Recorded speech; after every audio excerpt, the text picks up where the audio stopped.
In 1979, the Soviets sent the Red Army to support the communist government here. The people of Afghanistan didn't take too kindly to this. They began to fight back via groups of guerrillas that became collectively known as the Mujahideen, or Holy Warriors. Well, like most great ideas, it starts in the pub. You know, when I was introduced to Robbie Fraser, the director, and through conversations that we had, Robbie knew about my work as a photojournalist. And after exchanging stories, anecdotes about Afghanistan, it kind of grew from there. So the film's really a sort of return to the country that I've spent a great deal of my working life, almost 4 decades covering Afghanistan, going back to the Soviet era right through to today. So we went back to some of the locations where the most memorable of the photographs were taken. So it's a kind of journey, if you like, through 40 years of Afghanistan, telling my story, but also telling the story of the country. And I think Robbie got the idea very early on about the sort of narrative thread that we wanted to use for the film, which was really, as I say, telling my story, but looking at Afghanistan from a series of different angles. So allowing people who just see it as a sort of bloody, intractable conflict through the eyes of someone intimately engaged with it. So we really kind of hit it off. And to be frank, I mean, for Robbie to actually venture back to Afghanistan with me takes a bit of doing, actually, a lot of guts on his behalf too. The most important thing to understand about Afghans is that they don't like foreigners in their country.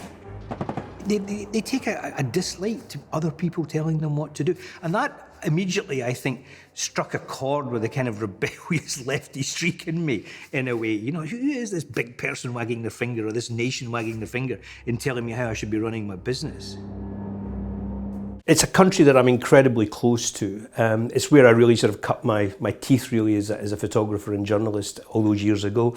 And you know, there's probably very few journalists who've actually been through 40 years of covering that country. We have a dearth of eyewitness reporting, and you can't get any more eyewitness than looking through the viewfinder of a camera in that way. And I think photojournalism itself, unlike film in some ways, is actually almost iconic.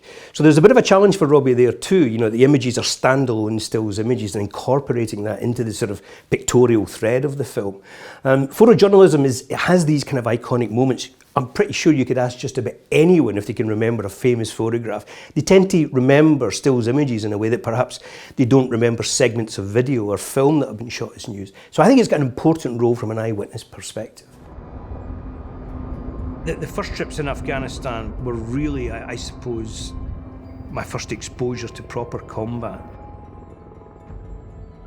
I was fascinated by resistance groups, by guerrilla warfare, by underdogs, whether they be right or wrong politically, taking on bigger forces. That was part of my intrigue. And the idea of the Afghan resistance taking on the might of the Soviet Union at that time intrigued me.